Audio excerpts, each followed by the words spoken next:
こんばんは。京都学の母校京都大学にお招きいただきありがとうございます。安倍先生、藤田先生にお礼申し上げます。そして皆さん本日はお越しいただきありがとうございます。今日ここでお話できて光栄です。ただ日本語では英語での発表になることをご了承ください。それでは始めさせていただきます。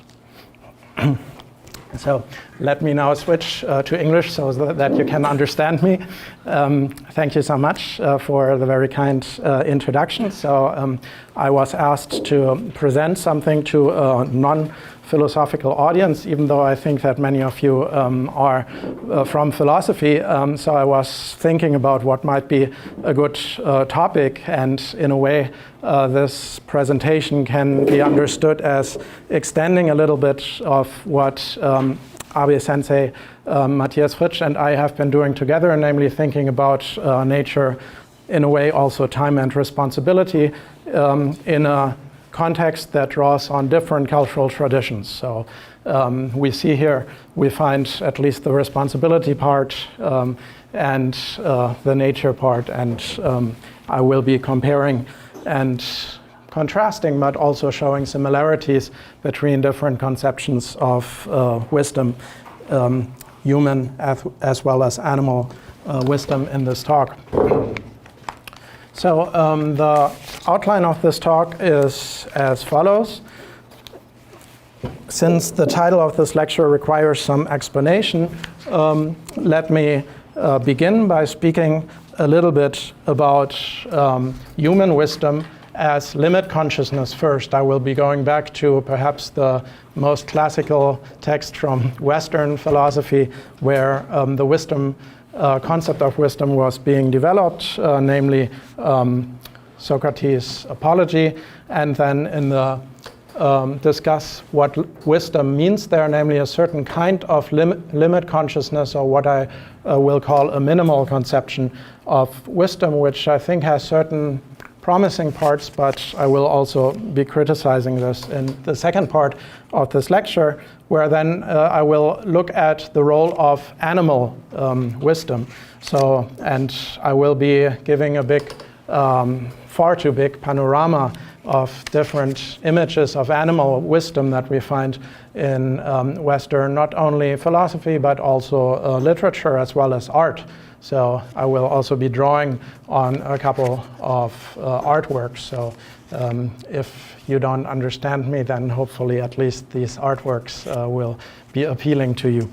And then in the third part of the lecture, I will be discussing so-called wisdom animals in the Taoist classic Zhuangzi, one of the two most famous Taoist texts, and look at the function that animals have, in my opinion, in this very important text from the Chinese philosophical canon.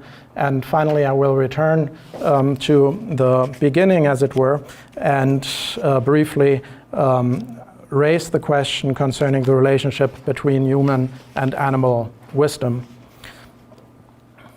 So from its inception, at least in the classical European tradition, the wisdom that the philosopher, that means a certain kind of human being, longs for, has been presented by way of a comparison.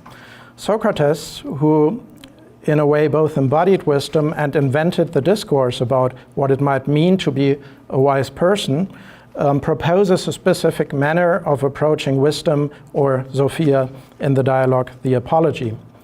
We need to keep in mind that Socrates is speaking to us through the words given to him by his student Plato, of course.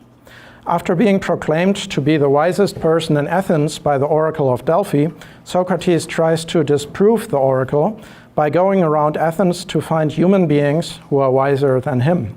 He compares himself to others to determine whether the oracle, in contrast to his self-proclaimed opinion, might be right after all. By going around the city of Athens and testing the wisdom of politicians, poets, as well as craftsmen, highly recognized professions at the time, Socrates exposes that while there is occasional genius to be found in, for example, the beauty of a work of art, the skill of a craftsman, or the sense of power that a politician has, the claim to wisdom of these people exercising these respective professions turns out to be at best narrow. They might be knowledgeable in specific domains, but this is not quite the same as being wise. The claim by any of the politicians, poets, and craftsmen that they are wise is a sign of mere presumptuousness and vanity, of overstepping the domain of what they indeed do know. If anything, they inhabit islands of knowledge that they mistakenly consider to be more than islands. What distinguishes Socrates' ironic wisdom from the other contenders for wisdom is his paradoxical awareness of the limits of what he knows. Thus, Socrates states in the perhaps most well-known statement in the history of Western philosophy, in the words given to him by his student Plato, "I know that I don't know," or more accurately, "I do not think I know what I do not know." In the Socratic tradition, human wisdom consists in a form of knowledge that is aware of its own limits. We can call it a minimalist account of wisdom that is distinguished from other accounts of wisdom, for example, having profound insights into the nature of reality or a particularly good sense of judgment. From Socrates' minimalist definition, we can already see that, as simple as it may appear, wisdom is a rather complex issue. Arguably the highest of virtues, a person of wisdom has a specific kind of self-awareness. What distinguishes wisdom from other forms of awareness and knowledge is that it includes a consciousness of the limits of one's knowledge. More broadly speaking, wisdom consists in the self-reflective capacity of putting one's present standpoint, or one's perspective, including one's most considered convictions, values, and judgments, into perspective. The person who is wise knows about the limits of his knowledge without thereby necessarily claiming to possess a different kind or a higher form of knowledge. In this sense, wisdom is an awareness of a limit and presupposes a shift in self-consciousness. Negatively stated, the wise person is someone who breaks with the all-too-human tendency of considering his respective convictions, beliefs, or skills to be absolutely true, universally applicable, and of ultimate importance. In contrast, the wise person acknowledges that her way of viewing the world is not the only game in town. She acknowledges the contingency and finitude of her beliefs when compared to other possible forms of wisdom. In other words, the wise person decenters her perspective on the world, including her own position in this world, with regard to other possible perspectives and alternative centers. The capacity for putting her way of viewing the world into perspective can only be accomplished in light of one's awareness of the existence or possible existence of other perspectives, both actual, possible, and imagined ones. By putting her perspective into perspective, the person of wisdom engages in a paradoxical task. The more she knows about what she does not know, just as an increasing diameter of a circle corresponds to an increase of the empty area bordering its circumference.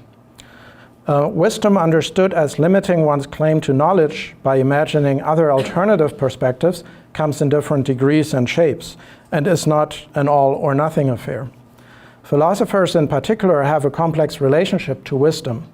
By definition, as seekers of wisdoms, they do not claim to be wise. Yet they cannot be fully ignorant of wisdom either, or they would not be philosophers. Claiming to have wisdom, just as being immune to wisdom's lure, would be a sign of philosophical failure. Moreover, it would be an existential failure for the philosophical form of human life. The philosopher crucially depends on a constitutive tension to wisdom. She has to aim or desire for wisdom as the highest good, while also keeping distance from the arrogance of claiming to have achieved or reached wisdom. Claiming to be wise, or even claiming to be a philosopher, disqualifies this claim and means that one commits a performative contradiction. For these reasons, Socrates thus needed the priestess Pythia to call him wise and his student Plato to tell us about this founding myth of Western philosophy in an even more indirect manner. One crucial feature that has accompanied philosophy from its inception is this limit consciousness. In contemporary terminology, one could speak of a second-order awareness that supervenes on and alters the status of primary beliefs, desires, and convictions of someone aspiring to wisdom. The question emerges whether the second-order awareness or second-order skepticism is not purchased for the price of adopting new forms of blindness. And in a way, this talk will be could also be entitled The Philosopher's Blindness, because the rest of the talk is trying to deconstruct Socrates' project as I introduced it. Socrates' blind spot is that he considers his mission from a perspective that takes it all too seriously, a matter of life and death. Taking the philosophical quest for wisdom a bit too far, he willfully stages the acceptance of his death sentence given to him by the city of Athens as resulting from his unconditional commitment to searching for wisdom.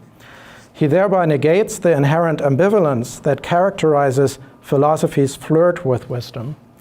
To quote Theodor W. Adorno, a member of the Frankfurt School that Abe Sensei mentioned in the beginning, philosophy is the most serious of things, but then again, it is not that serious. Socrates' quest was not only too serious, but also a provocation. Nobody would like to be exposed to a philosopher, even to Socrates, recommendation that one is not really wise. Claiming to understand the limits of your knowledge better than others can also be a form of pretentiousness and arrogance. This kind of philosophical hubris, blind spot, or pretense can be seen and potentially addressed by decentering human wisdom in comparison to other forms of non-human wisdom.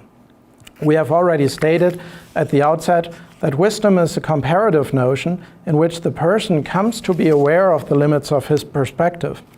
Drawing such a limit requires an awareness of an outside of one's perspective. This raises the question, what is outside of the limits of Socrates' wisdom? I will suggest in this talk that wisdom understood as a limit consciousness requires comparing the human perspective to a perspective that is significantly different, even though there are certain similarities, from what is merely human. The limit of wisdom becomes particularly visible, or the limit of human wisdom becomes particularly visible, I will suggest during the second part that I will turn to now of this talk, when comparing human wisdom to that of animals. Socrates already distinguishes human wisdom from other forms of wisdom. The Oracle of Delphi, which was communicated to the priest Pythia by way of snakes, mentions that human wisdom is worth little or nothing. This diminishing of human wisdom to something in between little and nothing raises the question what other forms of non-human wisdom there might be and what kind of claims they make. And for this talk, I presuppose that Socrates was not primarily thinking of divine wisdom. Socrates himself does not explain what these other forms of wisdom are, but he does give us a clue. In the following section, I will approach the topic what wisdom might be, not by pursuing the Socratic comparison between the wisdom of the philosopher and the wisdom of other forms of human life, but by turning to the animal, or rather particular representations of animal wisdom instead.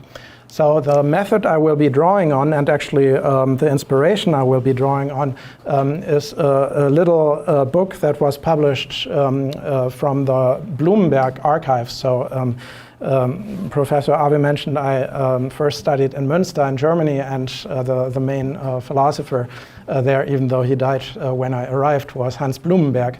And he is very well known for tracing different metaphors and arguing that we think by way of using certain metaphors that cannot be absolutely translated into non-metaphorical language. And he interestingly also applied this approach to lions. And so I very much enjoyed reading this little book that was published out of his Nachlass about lions. And here I will not be speaking about lions, but I will be speaking mostly about birds. But in the background is this Bloomberg approach to metaphors as having certain functions in explaining to us the world in different ways than mere concepts might do. If my intuition is right, animals embody different ways of seeing and existing in the world.